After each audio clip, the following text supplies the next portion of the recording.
Today on BeerNet Radio, we have Marshall Thompson, co-founder of CanWorks, which is one of the country's leading digital can printing facilities. CanWorks opened around 2021, but has quickly amassed legions of customers in the beverage space, from the biggest brewers to beyond beer up-and-comers. And you guys now churn out millions of cans a year and have facilities in Austin, San Diego, and most recently Atlanta. So welcome to the show.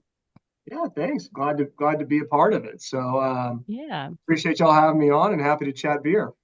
Absolutely. So just kind of take us back a little bit, because it's so Yeah, hard to believe that it's only been a couple of years and you yeah, guys have just exploded. I mean, I'm sure it's not lost on you that some people, make business plans and then most of right. the time those businesses never survive, right? But you Yeah. you, There's a you lot guys of have done single the points of opposite. failure, and we certainly had plenty of those as well, and some pretty existential moments as our crisis or whatever you want to call it, as well. And so, but yeah, my brother and I launched this business, and neither one of us came from any sort of beverage experience and or printing experience for that matter. So we were completely green. The story is kind of interesting, I guess.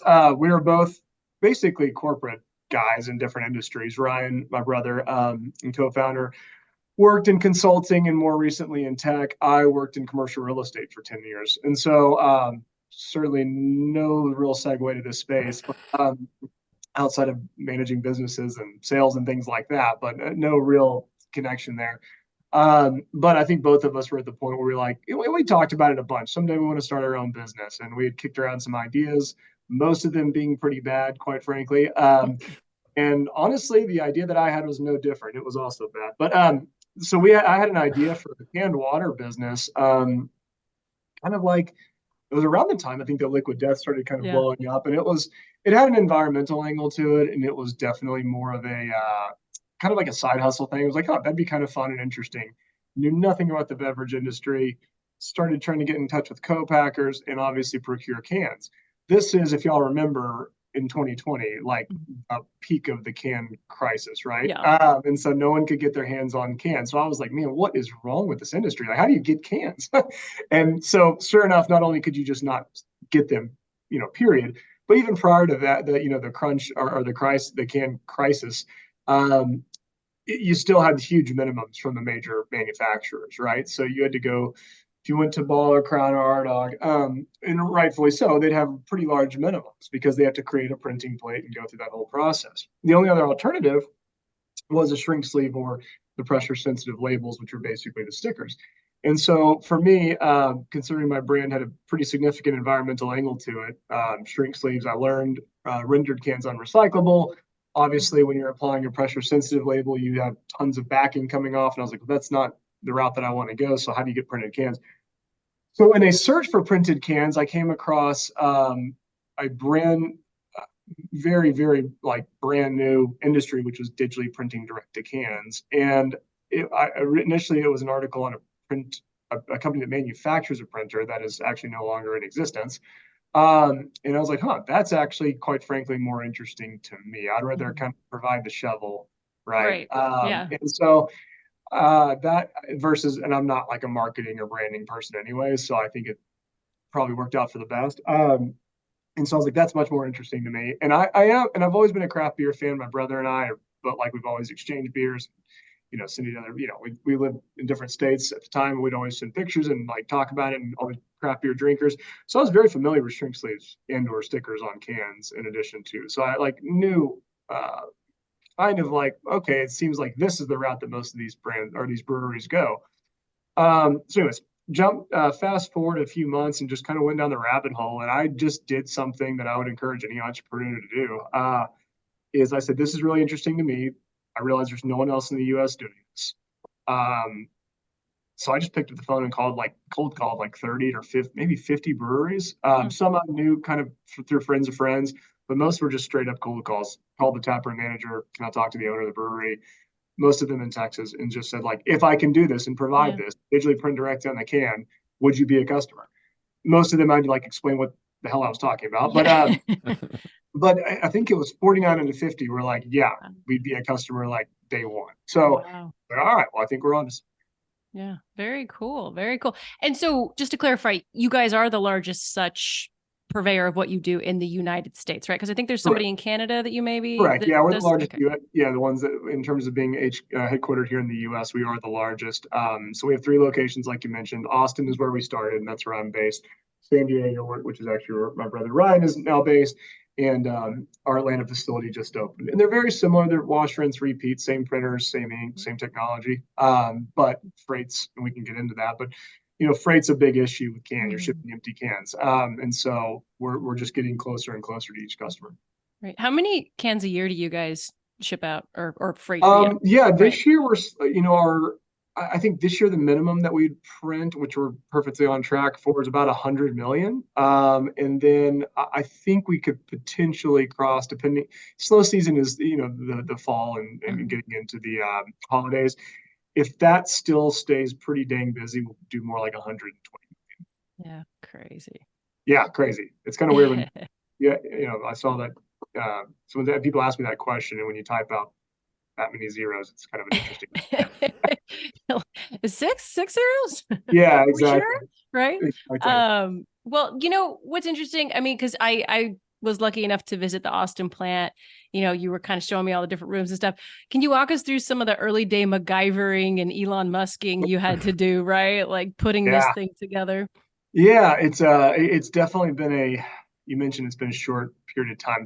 It's really surreal kind of thinking back over that time, because it was very, in the grand scheme of things, recently that, like, when we started, we had a pre-press person, Bill Bennett, Steve Zucchero was our first operator, and then it was Ryan and myself. So the 4 of us, Ryan and myself being the founders, 1 pre-press person and 1 operator. And we were running the printers ourselves with, like, in this printer, it's not like you plug it in the wall, off you go running cans. It is a very finicky new technology, very large, very complex, and complicated. And there's no real troubleshooting manual. So it's like learning as you go. And what used to take us down for hours, now we can fix in 5 minutes. But early on, it was us running this printer in a 120-degree warehouse in August in Austin. And so it was brutal in a lot of ways. I mean, we did do something that I think was wise, which was we didn't go out and pre-sell a bunch of cans. We were like, we didn't sell a single can until we saw the printer actually print cans. Now we had teed some people up, right, to be like, hey, once this is ready to go, we'll contact you. But yeah, I was the sales. So I'd have my computer next to the depalletizer, sending sales emails at 4 o'clock in the morning while we were printing cans, and I was running around, putting tier sheets on and fixing lines that are showing up on the cans, and all while cans are flying around. So Ryan was out there invoicing and booking freight. Our pre-press person, who does all the graphic work for the most part, at this location, was in charge of unloading all the trucks of cans that came in, for instance. So it was like the 4 of us, and we started hiring pretty quickly thereafter, particularly on the operator side. But for a while, it was just kind of a handful of us doing whatever came up. And if it was like we lost 4 hours in the day during normal business hours to printing, it was Ryan or I out there, running from 8 to midnight. And that, it was challenging. We exchanged parts with people on the side of the road. We had couriers fly in from Germany, literally hand us the part in the parking lot, send them back to get on a plane to go back to Germany. Give them a bottle of water and send them back on their way. So it's wild looking back on it. Jay, I'm sure you have plenty. Yeah. Well, I mean, as we kind of continue on with the evolution of the business, you talked about kind of reaching out to craft brewers in the beginning, and then now kind of what does your customer type look like? Yeah, it's evolved too, right? Yeah. If I went back on it, in fact, like most businesses, we went out, and that's a whole nother story, but we went out to get, debt and raise money and all that stuff. And you put together 5-year projections, of which nothing ever ends up looking like. And that includes, like, who are all your customers going to be? And I made this long list, and a lot of them are customers. But it was like 90% beer, 95% beer.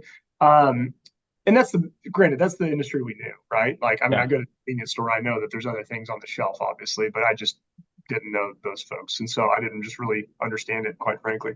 But we have evolved significantly to where beer is probably 40% of our business these days. Now, other is a pretty wide category. That could be a yerba mate, that could be coffee, tea, Delta 9, Delta 8, hemp, all sorts of random stuff. So it's pretty our ready to drink cocktails, seltzers, everything and anything under the sun. So beer is probably still like the largest subcategory, but it's we serve a lot of different markets now. And beer, I think y'all know this, quite frankly, probably better than I do, but, beer has also slowed down on the packaging side and gone, obviously, since COVID, when no one could literally go into a tap room. And so we kind of feel some of that. Now, I think the beauty of where we are and how we're positioned is we kind of catch, and I don't mean down in a bad way, but we catch breweries with their beers on the way up and on the way down. And that means, obviously, a brand new brew or seasonal, that's probably going to come to us. As that grows, it's still going to stay with us until they can go direct to one of the large manufacturers. Mm-hmm. Now, on the flip side, some of these cores become less popular over time. And I think we're seeing quite a bit of that. In fact, we've had some beers that I've known way before I got this business come our direction. I'm like, kind of shocked that it's coming our direction. So we kind of catch them when they come back down. And now that may be replaced with something else that's selling more than it. So we kind of catch, like I said, we kind of catch things on the way up, and we also kind of catch them on the way down as well. Well, you mentioned RTD cocktails. Tell me about standard fills, for wine and spirits and cider. How impactful is that to what you all do, and does it kind of hinder you from going that direction? Yeah, it doesn't. I mean, we had to kind of we had to make some pretty major decisions around sizing of can sizes, right? Yeah. And so we offer 12-ounce standard, 16-ounce standard, 12-ounce sleek, and the 8-ounce sleek cans. The technology that we operate with, and just some of the conveyance, like the simple conveyance stuff, it's pretty finicky when you start changing sizes, and it requires some real changeover. And changeover for us is money, and for our customers, it's lead times. Yeah. And so for us, we've had to push quite a bit of business on sizes that we don't offer, and just say we just can't do it. And so that's been kind of hard. It's hard as a new business, say like we're not going to take that business, but I think it's been the right move. From two angles. One, it makes us more efficient. These are the 4 sizes we offer. It's all we offer right now. Probably not changing on that anytime soon. So it's kind of nice to be like, okay, that's done. We're moving on. And I think for our operators out there, like, changeovers are a pain in the butt. And so for them, I think they're appreciative of it as well. But I do think it does seem as though the market is really kind of shifted into a handful of sizes, I don't know this and I don't have the data for it, but it does seem that the market is kind of settling into, mainly these 4 sizes plus a couple of others. Wine is now in the 355 milliliter 12-ounce standard. So we've gotten more wine business than we, used. Stuff like that. So I think the world is kind of laxing a little bit and allowing it to go into more, into what I would call, like, I don't mean a standard can, I mean more standard sizes. Oh, yeah. Yeah. What are the 4 sizes that you offer? Yeah, 12-ounce standard, 16-ounce standard, so your tall boys, 12-ounce sleek, and then the one that we offer, a lot of this goes to the THC CBD space, is the 8-ounce sleek, which I don't have here with me. Same exact thing as a 12-ounce sleek, just basically cut in half. Looks just same diameter. Yeah. So we offer those 4 sizes. We've toyed with 19.2s. They're very tall. They like to fall over. They're a pain in the butt. So we kind of went and dipped our toe into that space. And we're just honestly so busy with these 4 sizes. It would have a negative impact on our current customers if we offered more sizes, because more changeovers, longer lead times. It's a snowball effect. Those, the little tiny 8-ounce cans, yep. You said they were kind of predominantly for the hemp-derived type of businesses. Do you see them expanding like anywhere else outside of that? 12-ounce sleeks and 8-ounce sleeks is where, in terms of sizes? No, I mean just for businesses outside of hemp-derived. Oh, gotcha. We do get some like coffee things. Some small, like some RTD stuff that, like, you can kind of imagine, like, I only want so much of that. You know what I mean? Similar. So it's kind of the way, like, you think about it, right? As because I kind of look at a lot of this stuff just when it's on the shelf in our office, and it's yeah, it's things that's like, man, 12 ounces and certainly 16 ounces would be a hell of a lot of that. And so it's like nitro coffees, things like that, Yeah. where people are looking for smaller doses of it. And they're great it's a great size, travel well. The hemp derived space is taken off on that size. And we run here in the Austin plant, which is where we print most of our 8 ounce sleek cans. It probably, in fact, I think it does, outpaces our 16 ounce standard tall boy cans. Wow. Wow. Yeah. Yeah. So what's your second, because you said 40% of your mix overall is beer, right? Yeah, something like that.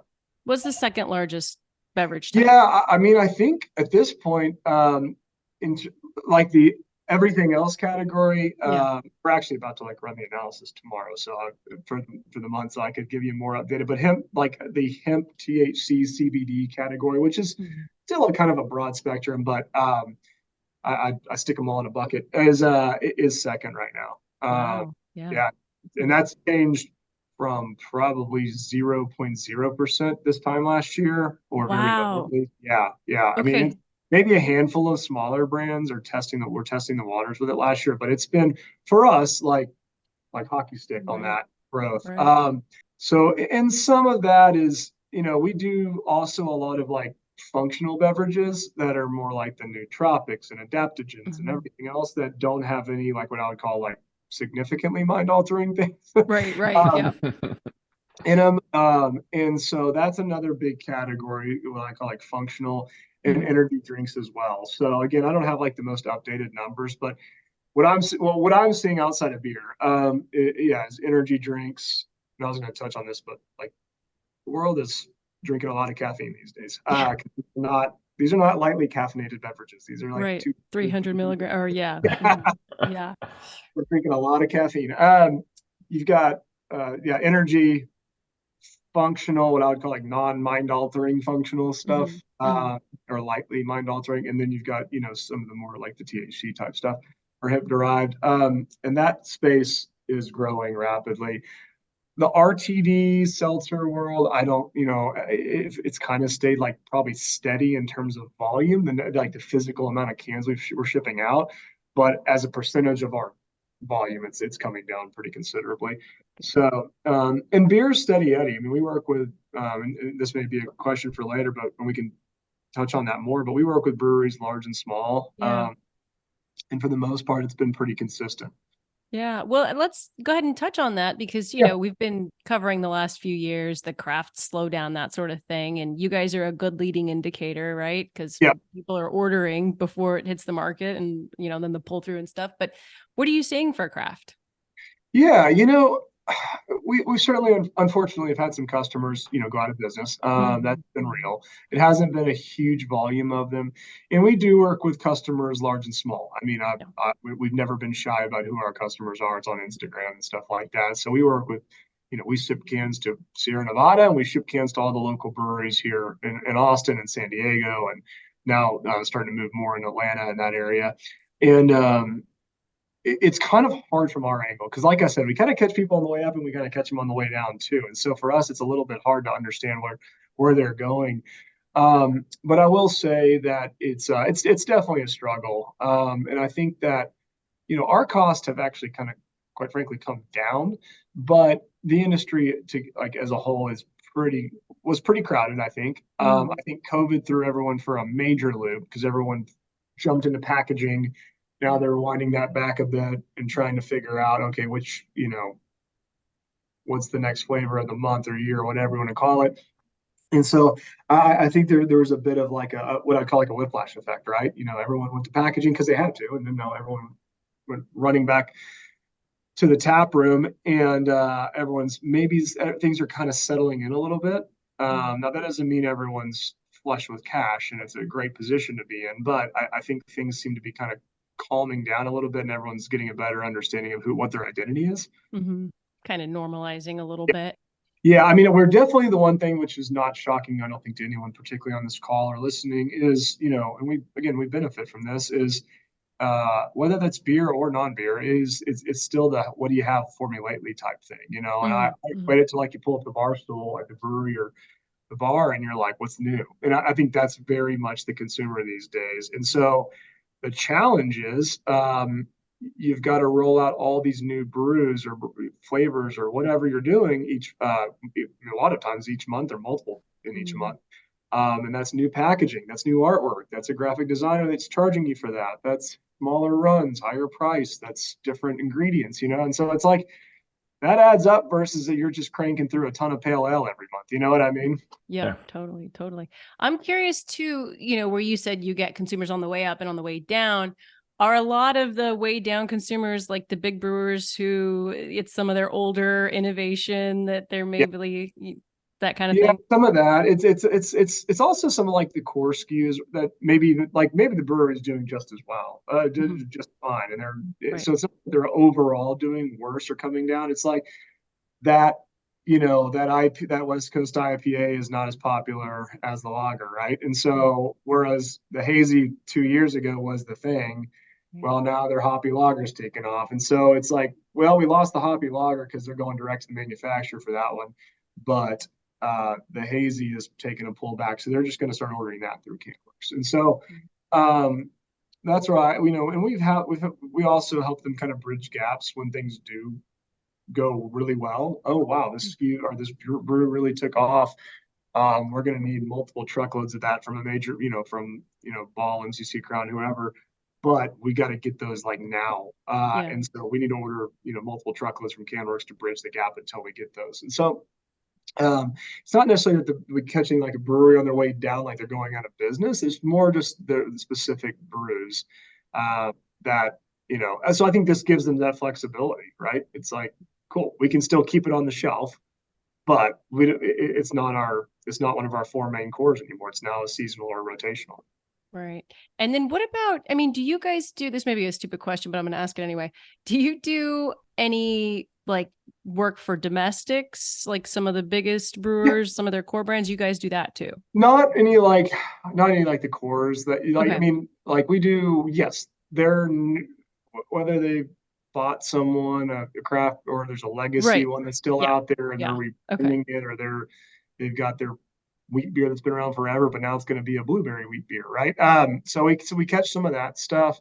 Got it. Not a ton of it. It's not our bread and butter, but it does trickle in. Yeah, I wonder if you guys got any one-offs from the Fort Worth brewery strike.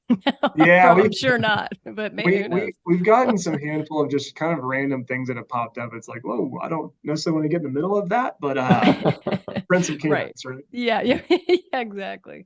Well, I have just a couple more, but Jay, I've been bogarting, so I'll let you go. I don't want to intend this to come off in a bad way, but you talked about starting this company because it was tough to find. The big manufacturers had minimums. Do you think you've grown to a point where you have minimums? Like, do you think? Yeah, we do and we don't. We definitely do. I should say that. Like the printer. So we're digitally printing directly onto a can, right? This is a Pine House can, for instance. Pine House, yeah, nice. Yeah. It's the way that these printers work. It's like a glorified office printer, meaning it's an inkjet printer. It's spraying ink directly onto the can itself. It's a drag and drop of a file.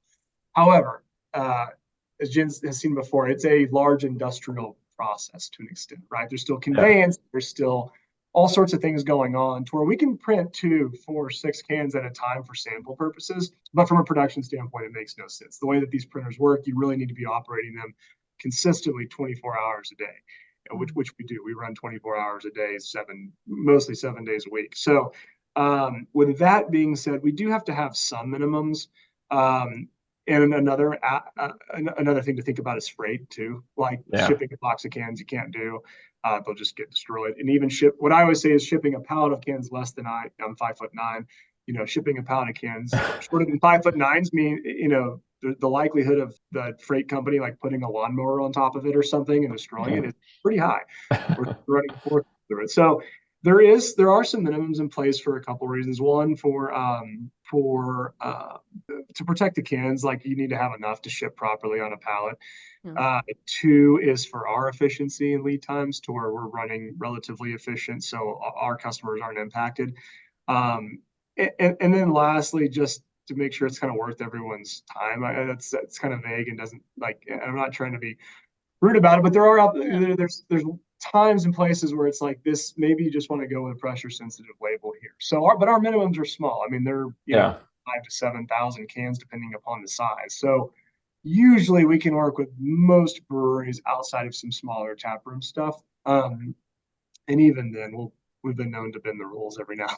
Yeah, that's what I was wondering is, do you have partners that are maybe, asking for cans that may never make it to distribution? They just want to sell them out of it. Yeah, tons of that stuff. So Pine House is a great example. Pine House, Right. Austin Beer Works here, Carl Strauss out there in California. So we work with a lot of groups that kind of helped us get started, right? Helped us off the ground by providing us with business. I like to think that we helped them too get through some pretty tough times with cans, because when we launched, everyone was struggling still for cans. And so, but it's very much a two-way street, and we understand that. So for some of our legacy customers, we certainly been. Someone had a wedding recently at one of the breweries, and we like, yeah, sure, we'll put some cans for that. So we'll do some stuff every now and then. Sometimes it's not even worth charging, but it's but we obviously have friends in the industry, like I said, who helped us get started early, who bought into this technology when others are like, wait a minute, we want to see that technology maybe get better, or we'll just keep using sleeves until we see, kind of the sheep mentality, more people move into this. Whereas others were like, no, we're customers day one. And so, it's kind of the way business works. You kind of reward those people, you become closer to them, and you scratch each other's back, and you help when someone needs it. Yeah, that's awesome. But yeah, a lot of orders, if you walked in the warehouse right now, a lot of those they may be going to distribution, but very small distribution, like craft, bottle shops. But a lot of it's just taproom stuff.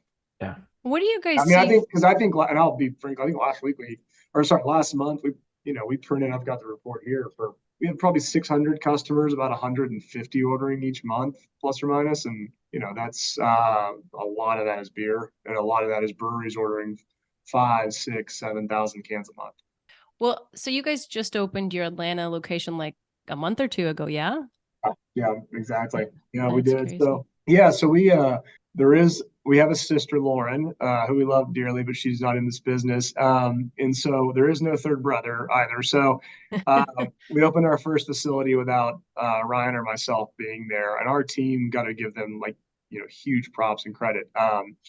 We hired a plant manager early on, and some operators that did, and some did, some didn't come from the print industry, not printing on cans, but print industry.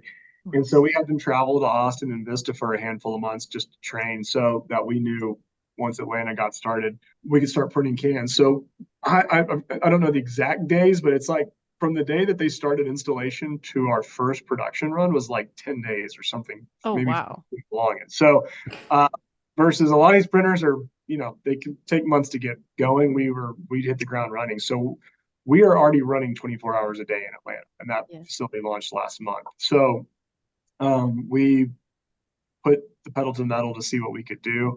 And again, that's our third 24-hour-a-day location in less than 3 years, manufacturing facility essentially. So it's been a ton of work. The team is so committed, and they're amazing, and they deserve all the props. I'm just kind of the voice right now, but those folks put the hard work in.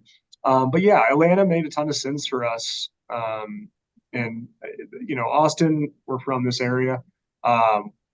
Texas, the big state. Central. Yeah, centrally located. Austin's right here on I-35. And so it's easy to get to Houston, Austin, Dallas, and even other parts of the country pretty easily. San Diego, Ryan's got some, his wife's from that area, so they wanted to get back there. But it also we're talking beer, talking San Diego. It's pretty obvious. That's why that makes sense. Yeah, and also then you're in the West Coast, so it just covers that. And then Atlanta, I will say, has got obviously some very well-known great breweries out there. Some that we work with very closely and we love. But it was more of a freight play, I would say. Yeah. Right. I'm in Texas. It's a big state. You get to the East Coast, things start to shrink a little bit. And so Atlanta just made it's a big city, you can hire people, yada yada. But from a freight perspective, you're 3 hours to Charlotte, you're a handful of hours to Florida. You can get to Southern Florida, which is impossible to do for most places in the US. And you can also get to the Northeast and Upper Midwest pretty easily and cost effective. So for us, it was just kind of a freight play. And also a place that, you can fly in, we can fly people in and out of pretty easily. So our tech team and myself and Ryan. And so it made a lot of sense from a bunch of different angles, a little different than Austin and San Diego, though. Yeah. And the freight thing, how much of that cost do you guys bear? And like, how does that work really? Just pass through cost, essentially. I mean, we end up, funny because with this conversation this morning, we do end up eating quite a bit of freight cost. Quite frankly, it's something we need to do better with, but we do end up eating a decent amount of the freight cost, but we just really just kind of pass it through essentially with a small admin fee because we do have a freight person in each location. So we need to cover that cost. And then we just pass through the actual cost of the trucks themselves. It just that those numbers can fluctuate. And so we end up eating some of that. We pride ourselves on being very customer centric. I think that's like what this, you're talking about freight, but it forays into a lot of other categories. And I think the biggest thing we saw lacking in this industry before I jumped into it was like, I can't get a phone call back. I can't get an email back. And so that's been a big thing for CanWorks. It's just like, whether it's freight, whether it's, work with people and work quickly and be responsive. And if we have to eat some cost to get it done, we will. So not that you haven't done enough because you guys have done plenty, but what's the next 2-5 years? Like, what are you guys looking at in the future? Yeah, it's a good question. New sizes or containers is an interesting thing to us. I don't know, if we'll go jumping into that yet. Maybe new industries. I'm not, I think for us, we still have our doors are getting beaten down, which is a great problem to have, but it's a problem nonetheless. Like we want our, we want to be able to shorten our lead times. We want to be able to service customer with any need that they have, but we've got expensive printers that we've got to buy and install, and that requires real estate and people and all, so it's not kind of wash, rinse, repeat as in you buy a printer, you plug it in the wall and off you go. There's a lot more to it. But I do think growth in terms of just adding more capacity. Does that mean new locations? Does that mean more printers? Who knows? We do have another printer, I should say, going to Atlanta that will be there in 3 months. 4 months. So yeah, more capacity, generally speaking. And then we'll explore new sizes or new containers. I think, like the Coors, what do you call it? The Limitech bottle, like the Coors Light, obviously has utilized the most. At the same time, we're still just seeing so many big brands, household brands jump into the traditional size that we print now that I don't know if it's necessary. I mean, not that we print their cans, they're too big, but Smart Water, for instance, I don't know if y'all saw it, they're going to 12-ounce sleeks. Okay. From, which it's from a very large bottle to a 12-ounce sleek. And it's like, well, if they're making that move, they're a leader in that space. From a plastic bottle, right? They go from the tall, skinny plastic bottle to 12-ounce sleeks now. And, I can't throw the names out on this call, but we had another one this morning. Very, very well-known brands, beer and non-beer, coming to us, changing container type and/or strategies that involve cans. So I think the future is just keep building capacity, keep building our team. Well, I have one, but I don't know if you have another one, Jay, but I have more of a fun one. So if you got something serious, out with it. I mean, it's kind of fun, but you talked about, making 40, 50 cold calls when you first started. When's the last time you've had to pick up the phone and call somebody for? I scheduled a call this morning. So good. My first job out of college was making 60 cold calls a day. I wasn't allowed to leave the office till I made 60 phone calls, which was a lot. But it's a good way to learn how to do thing. And so I think it's given me it's double-edged sword. I'm very comfortable doing it.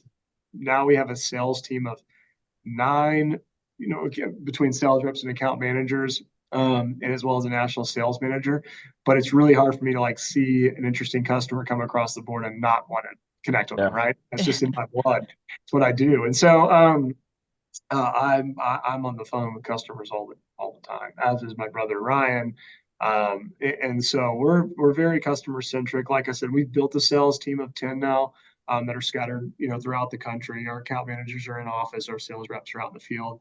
But I've got a bunch of legacy customers that I love, and still, chop it up with them sometimes. But we also have new big customers come in with some very unique, large needs, and that's definitely more nuanced and where I, myself or Ryan need to step in a little bit to understand kind of what the need is and whether or not we can properly serve them, right? And another thing is like we don't want to give. I don't think this is a secret, but like you don't want to be over concentrated, right? So if someone comes in and needs a bunch of capacity, the last thing I want to do personally is boot a bunch of breweries that we've worked with forever. But also, it's just a bad business decision. If they pull up and go elsewhere, then you're left with nothing. So I am still very, very involved in the sales world of CanWorks, just because I don't know if I can let it go. Yeah, that's good. Play to your strengths. Yeah, exactly. Well, I want to know what that worst business that worst business model that you guys were mulling back in the day before you settled on this one. I want to hear the bloopers. Yeah. Oh man, we had a Stinkers. lot of. Yeah. So Ryan was not sold, so I'll give him that. It was just me. I had an idea for like a canned water business, which now look at Liquid Death. Maybe it wasn't the worst idea. And it was much more of like really the idea was kind of like, okay, I lived down in Houston, so we fished a lot. And every time you go fishing, you grab like a full case of water. I just like noticed every time I was out there, like there's just plastic, as everyone knows, and water bottles everywhere, like on the beach, in the waterways. I was like, man, this is so annoying. And of course, everyone brings their Yeti, or you can't see it, brings their Yeti home. Yeah. But if you need like a cooler full of water, you need containers, like single serve containers. And I was like, I've always enjoyed cans more. So it was kind of like an outdoorsy, environmentally friendly like, just canned water, but angled at that group. And so that was the idea. And in hindsight, Liquid Death pulled it off. I'll give them props for that. But you're going up to get like your margins are razor thin, and it's a volume thing, and you're going up the smart waters. Totally. So and it's they like don't have a big moat around them. Yeah. Like, exactly. I mean, Waterloo did it here on the sparkling side, so it can be done, but it's done by professionals, not Marshall Thompson. So, That's funny. it's kind of funny. We actually did a test on a bunch of cans a while back, and that's actually what I'm drinking here. It's sparkling water. We sent it up to Indianapolis to a co-packer there. So we have 7,000 cans of our own sparkling water that we drink. Nice. There you go. Nice. That's cool. Kind of got my canned water. It's just not for sale. It's just for you. What's it called? Let's see that again. It's we took some customers' artwork and just slapped CanWorks on it. That's awesome. Not for resale. Yeah. But we were running some tests, but we're like, well, there's no reason to waste 7,000 perfectly good cans of water. So right. we've got a lot of water to drink here. Hey, that could come in handy, man. You never know. Yeah, but we've had some bloopers at CanWorks, plenty of those. I mean, we've made some. Any advice I'd give to someone is move fast and pull the plug fast if you think something's going. It's not going to work. It's kind of everyone's got the same story, but like we went out. These printers are expensive. Very million. Each one of them is millions and millions of dollars, and we have 5 of them with a 6th coming. And so we had to obviously get some debt. And, like you've heard startup stories a million times, we went out to 15 to 20 banks, and every single one of them was like, what are you talking about? We have no idea what this is. Yeah. On cans, you're not an oil and gas company or a real estate company. We're not interested. And then we got to the altar with one, and we're going to close the deal, and it just bumped up against something, and they had a bad experience at the brewery, and so at the last minute they pulled the financing on us, and it was like, well, CanWorks is not going to happen. They did us a bit of a solid and got us to the right bank, who is now our lender and has been amazing. But certainly early on, there's just not a million, but there's a lot of single points of failures that can crush a business. And that's my words are move really fast, work really hard, and if you feel like something's not working, like pivot in a hurry. Yeah. And if something doesn't work, you have all this beer around you to drink. But I guess exactly. They're empty cans, right? Exactly. Well, we have some close friends that we have one like 7 overfills and underfills. We were getting 700 a month, and I was like, I can't drink anymore. I'm not going to say what brewer because they're my closest friends and I love their beer, but I was like, I can never have one of these again. What's funny is so we get a lot of beer shipped to us. I mean, it is lovely. It's a blessing. But at some point, yeah, it's like, what do I do with this? And I asked my husband, like, do you think I could just put it out on the street? And he's like, no, you definitely can't do that because kids are going to pick it up. Oh, yeah. What do I do? Where do I put this I feel beer? bad pouring it out, but it was, we're just getting too much of it at one point. Right. Well, I mean, that's all I had. So that was a great conversation. And I appreciate you, Cool. sharing all that with us and being candid. And we'll look forward to visiting the facility again soon. Yeah, for sure. Yeah, our website is canworksprinting.com if y'all are open to the plug, and we pride ourselves on customer service, responsiveness, and just treating people as well as we possibly can. We are super busy, and we built the right team, and I think that's something, that's probably the thing we're most proud of, or that makes me sleep well at night, is our team. It's a new industry. It's hard technology. It's some days are brutal, but at the end of the day, taking care of the customer is like what we pride ourselves on. So anyone's welcome to jump into canworksprinting.com. There's a contact form there. They can let us know what they need, and someone will certainly reach out to them within 24 hours. Awesome. But yeah, thank you all for having me on. It's been fun chatting, and love what y'all do, is propping up the industry, keeping everyone happy and informed. And so, again, really appreciate this. Thank you. That was a bunch of fun. Yeah. Yeah.